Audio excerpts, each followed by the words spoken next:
Il y a une chose qui me choque, moi, dans la logique de mon esprit. Ces femelles qui se montrent ainsi, qui s'exhibent ainsi, pourquoi portent-elles des slips d'ailleurs? Parce que quand on provoque par la nudité, on va jusqu'au bout. Comment dirais-je, cette réserve me paraît être singulièrement rétrograde et je dirais presque fascisante. Bon, on passe au livre de la semaine.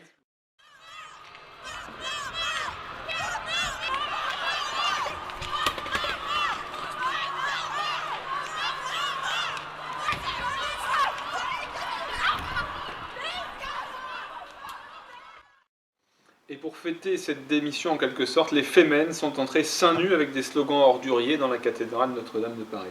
Oui, alors ça, je dois dire que je vais consacrer ma rubrique pauvre con, qui sera aujourd'hui pauvre conne, à ces femelles qui se manifestent d'une façon grossière en entrant dans les édifices religieux spécialement sélectionnés quand même.